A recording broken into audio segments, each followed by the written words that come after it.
Hey guys, what's going on? This is Chris with Davie County Diggers. I want to say thanks for tuning in and watching the video with me. Today's going to be an interesting video. This is my second short quick hitter video back to back where there's not a lot of metal detecting involved. And it's going to be interesting in the fact that it's going to be the first video that I've ever made where I know full well I'm getting ready to make some people mad. So my advice to you is if you get ticked off easily by seeing relics get cleaned up, probably want to go ahead and click off the video now. You've been warned, so don't come back on me later. And let's just establish that I'm the type of guy that doesn't like to do too much cleanup on his relics. Most of my buttons are toothpicked at that. You know, I'll use some Andres pencils on some old Indian head pennies to clean them up a little bit. But generally, by and large, I'm the guy that thinks that a little bit of dirt left on a relic kind of keeps that patina looking nice, and I don't go hog wild. All right, let's talk about the cardinal rule of relic cleaning. That is, you can't go back. Guys, once you get started cleaning up on a relic, you can never put that patina back on it. You can never put that original aged dirt back on the nooks and crannies and the crevices that you started with. You can never go back. So before you get started cleaning up on a relic, make sure you got a game plan. Make sure you know exactly what you want to do and how far you want to go with it, and don't differ from that game plan. There's a lot of times that I've had buyer's remorse on a relic, and I just kept going after it and kept going after it. And finally I realized I was making it worse and worse and worse. So don't put yourself in that type of situation. And anybody out there that tells you that they ain't ruined a relic, they're just lying to you. All right, so the relic that I want to clean up tonight or give it a shot to is this 1877 seated dime. And I can already hear from the audience the click, click, click, click people leaving the video. This is sacrilege. And I know that full well. You don't monkey around with an 1877 seated dime.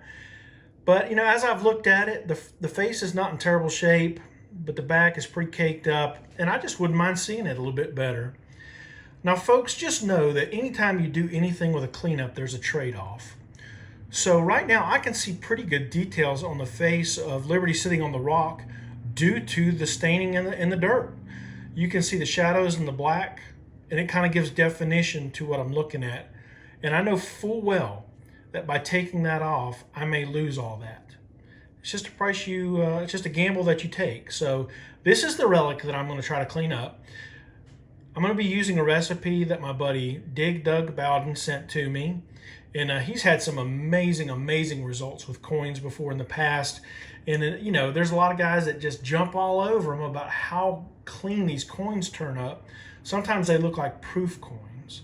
It's just amazing. So, you know, 1877 dime, it's not like it's the bucket lister of all bucket listers. Sure, it's a pretty rare coin, but I'm willing to throw it out in the mix and see what we can do with it. So, but before we do that, we'll start with an old Merc or an old Rosie, just so that we get some practice with it, and I'll show you what that recipe is. So hang on for the ride.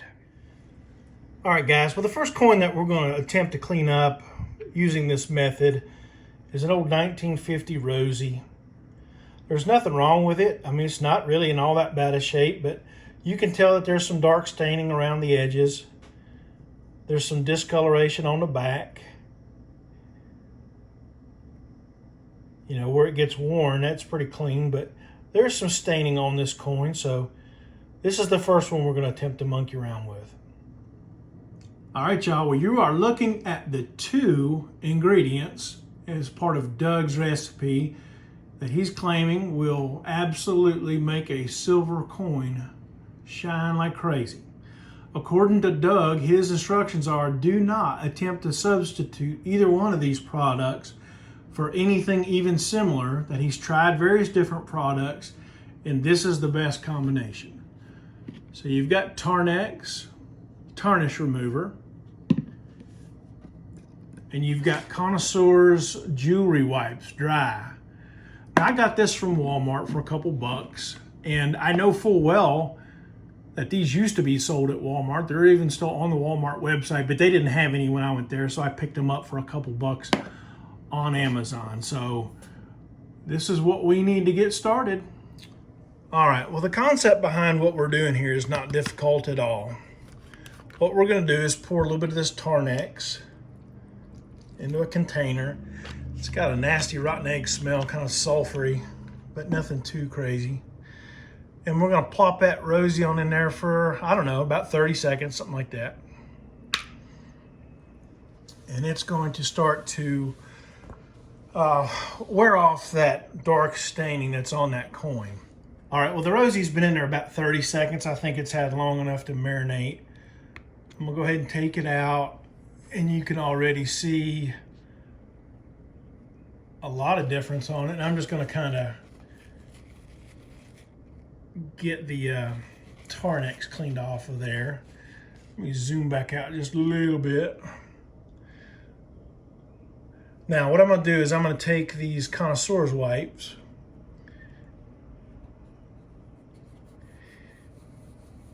and these are jewelry wipes. They're dry, they're not wet. And I'm just gonna start to clean.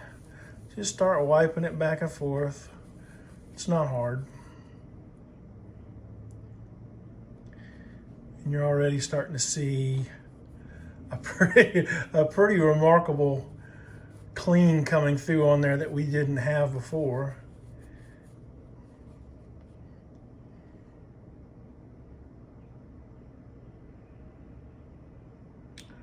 So all of that dark staining that was on there was able to be taken off by the Tarnex and then the jewelry wipes. Again, you know, as far as a cleaning method, this is pretty easy. You know, a lot of them, you know, you hear about putting a coin in boiling water with tin foil and baking soda and all this other junk, and it's all got to be just right. You know, anybody can do this. If I can do this, anybody can do this.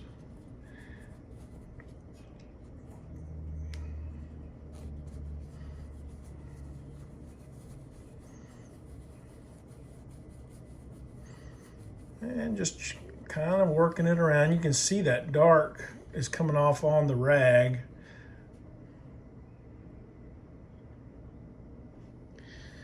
And I don't know if the camera is doing it justice here or not, but we'll take some side-by-side pictures here in a second. But it is definitely working. So I'm going to go ahead and shut the camera off for a minute. I'm going to keep wiping on it for just another minute or two. And then I'll come back to you and show you what it looks like, and we'll do some side-by-side pictures. I don't think that the camera is doing this justice on how good this coin actually looks. You start to see some of the shine that's coming through. This old Rosie ain't looked this good in a long, long time. It really did clean up nice. All that black silver tarnish has come off of there. So, you know, I'm pretty happy with that. That looks pretty nice. So I just kind of wanted to practice on this one. Not hard. It didn't take me just a minute or two. So I tell you what, let's go ahead and get that seated dime in the bath and see what we can do with it.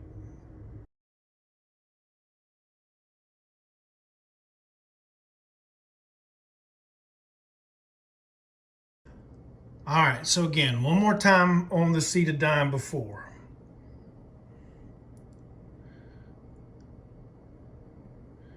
If you're squeamish, you may want to go ahead and look away now. Old girl fixing to take a bath. Pray it turns out good. All right, we'll be back in 30 seconds after we start rubbing on it.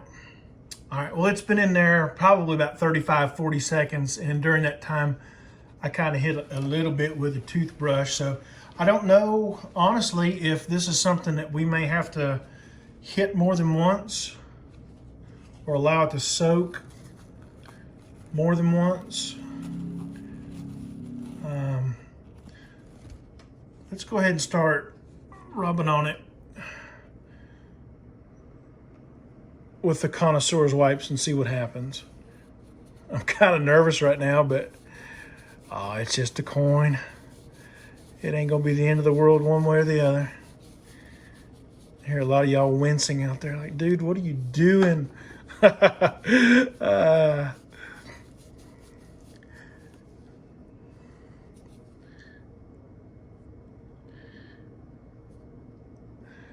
All right. initially, this is not focusing great. It's not doing great. So I'm gonna keep rubbing on it. I'm gonna turn the camera off, but you're seeing exactly what I'm doing. And I'm just gonna keep doing this, and I'm gonna change these pads out. And if I get to the point where I feel like I've kind of hit a wall, I may dunk it back in that Tarnex for just a little bit. But there's nothing else. There's no smoke and mirrors, no tricks that I'm doing. This is what I'm gonna be doing right here. So I'll come back to you in just a little bit. All right, guys, well, like with the Rosie, just kind of catching this thing in the right lighting is proving to be difficult, but this is what the coin looks like after a few minutes of being rubbed on. You can definitely see where it says 1 dime, whereas before that was completely black. None of that was legible. And I know full well in doing this, there's folks kind of upset with me, screaming at their computer monitors, kicking the cat, whatever, talking about how I have ruined this coin. That may be true, and everybody's entitled to their opinion. Again, the coin belongs to me. I'm happy with it. I think personally it looks a whole lot better than what it did. I understand that the shine on it is unnatural now, and any inherent value that was in the coin is gone. I fully realize that, but again, it's my coin. I'm not going to be selling this coin. It's going to be in my personal collection for display, so I'm happy with it. I think it did exactly what Doug said it would, and I appreciate him sharing that recipe with me. I think it turned out pretty nice. What do you guys think? Drop me a comment in the comment section. Let me know what you think. Do you have any other ways that you use to clean up old silver? I sure would love to hear about them. I'm going to rub on this thing just a little bit longer and see how good I can get it. It does seem to be one of those things that the longer you rub on it, the better it looks. So I'm going to keep working on here for just a little bit.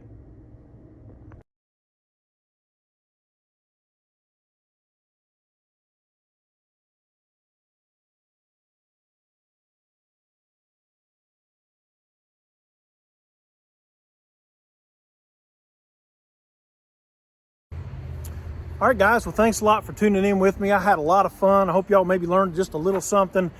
Doug, man, I appreciate you sharing your recipe with me. That thing worked out great. That coin actually cleaned up better than I thought it would. I didn't really know what to expect, but it exceeded my expectations. A lot of the detail was just worn off the coin, and you ain't gonna bring that back no matter what, but you can definitely read it a whole lot better than you could before. So, hey, I think it was worthwhile endeavor. Don't ever let anybody tell you what to do with your own relics. You worked your butt off for them. You dug them out of the ground. They belong to you. Don't let nobody else tell you what to do with them. So thanks again. We'll be back with another video here again real soon. Me and my buddy Travis Allen, we're going to get on some good Civil War ground and make some fun videos. So until that time, hang on. We'll be back with you soon.